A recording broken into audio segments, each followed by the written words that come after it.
Hey guys, it's Sherry here again, just coming with you. Actually, it has started raining, so probably some of the potential buyers are kind of sitting in their cars or whatever.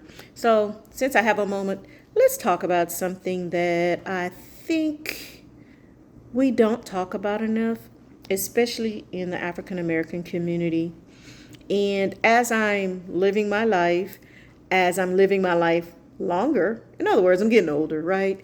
You start thinking about some things. And not only you start thinking about things about yourself, you start thinking about things of parents and grandparents, as well as your children and grandchildren. And many of you that will see this video, you probably own property. And when I mean property, a home. You may own a home, you may own several homes, you may own some land in the country. A lot of us have family that have land in the country, right? So whether we purchased it or our parents or grandparents purchased it, their desire when they purchase land is to keep it in the family, right?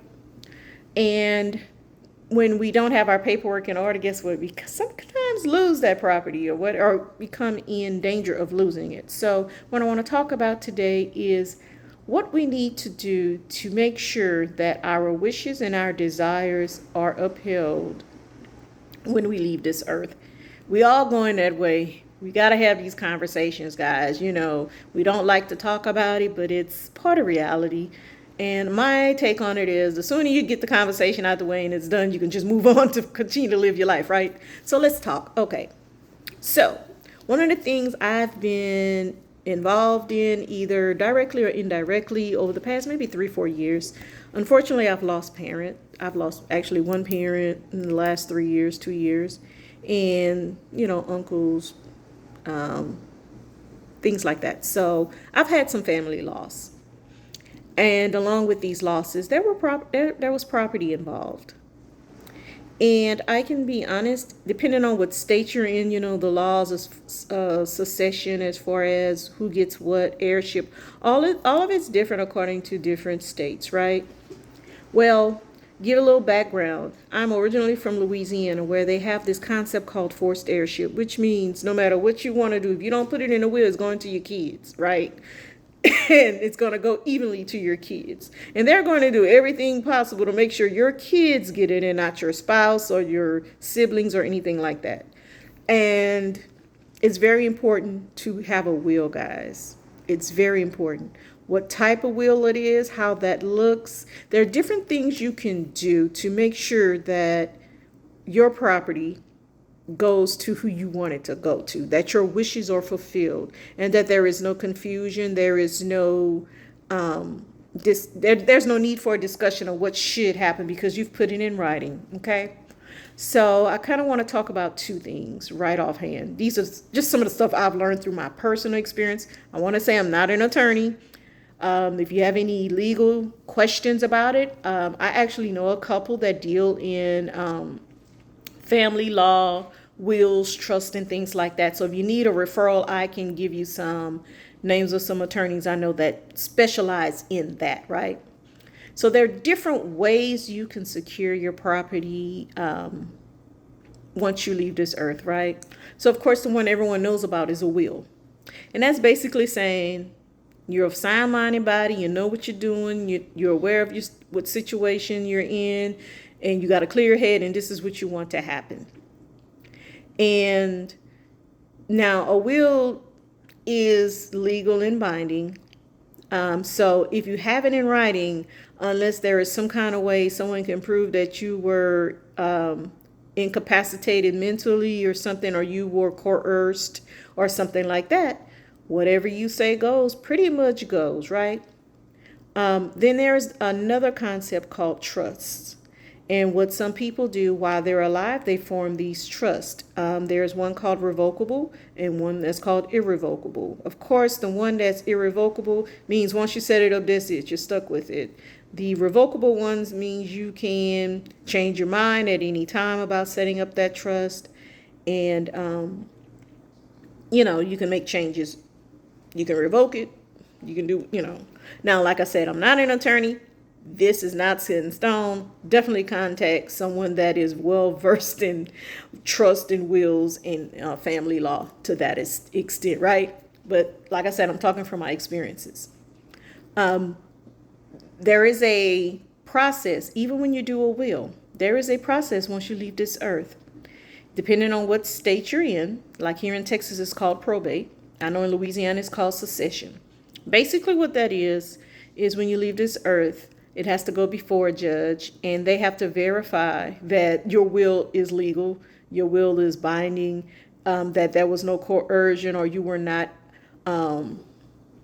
you were able to make the decisions you made inside of the will. I know you may have heard about different, a lot of famous people, their wills will get contested because their heirs or their potential heirs think that it should have went a different way.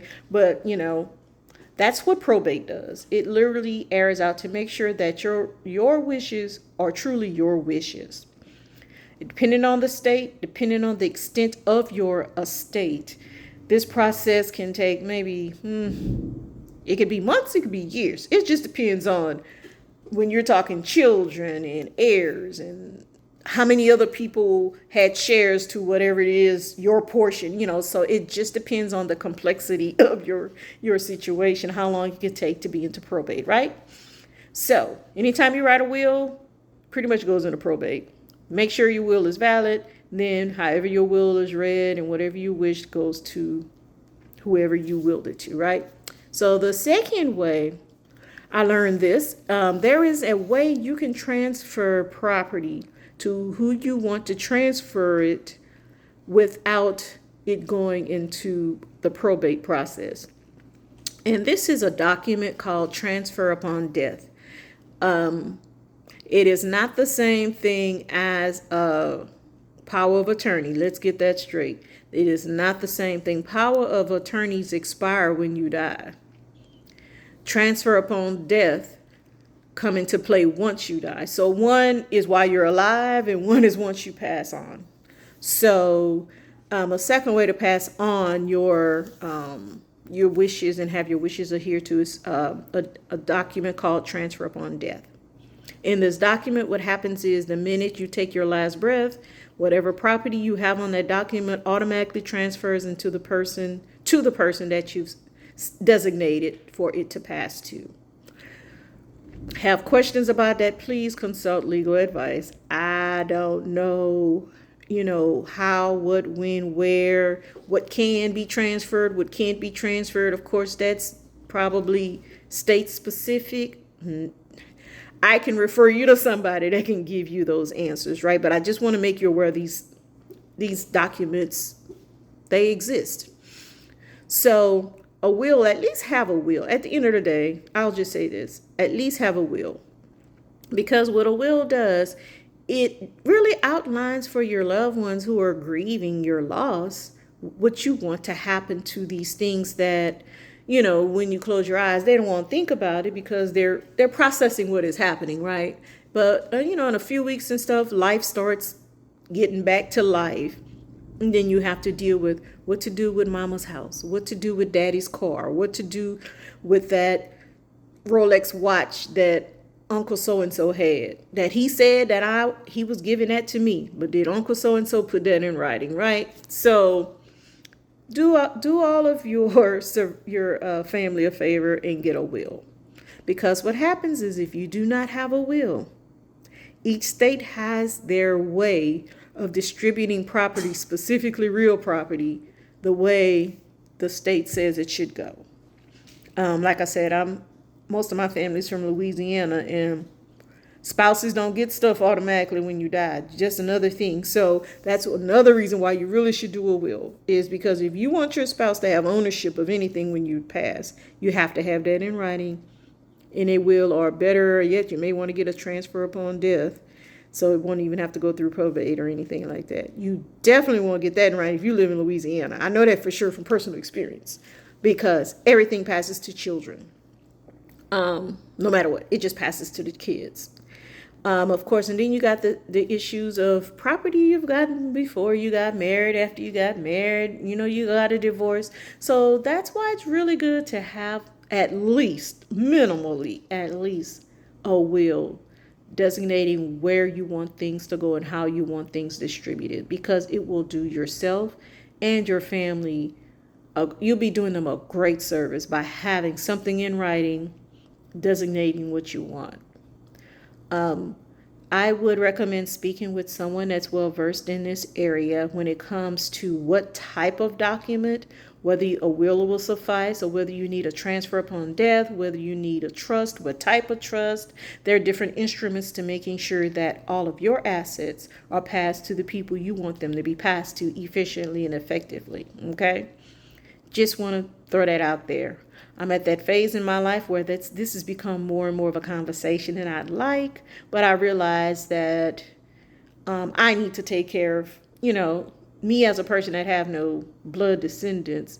Well, I have siblings, right? I don't have any kids. So what happens to my property, my business, who it goes to? Who should it go to? I have to put that stuff in writing. So just think about those things, and not just property, businesses like I just mentioned. Who will the business belong to once you close your eyes? Things business owners should think about.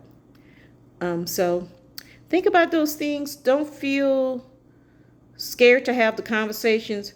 Sorry, guys, I hate to bust your bubble, but talking about wills and things like that will not make you die any quicker. I mean, you're going to leave this earth whenever it's time for you to leave this earth. Having that discussion is not going to make it happen any quicker. Once you do it, it's done. And then, of course, check if things happen in your life. You have kids, you get a divorce, one spouse dies. You review those documents again. But outside of that, at least you have something in writing, right? So let's take care of our business, guys. Let's not have our descendants and our loved ones stressing on what to do, how to do it, where to do it. Oh, and one more thing. When you all do those documents, let somebody know where they are. Okay? If you decide to just literally handwrite a will and keep it in your safe deposit box, let somebody have access to that so they can get it. Okay? That has happened. A whole will was written. Everyone knew a will was written, but no one can find it. So let people know where your important documents are. Okay, so the rain has slacked up. Hopefully I'll get some clients coming back in soon, and enjoy the rest of your day, guys. Okay, bye.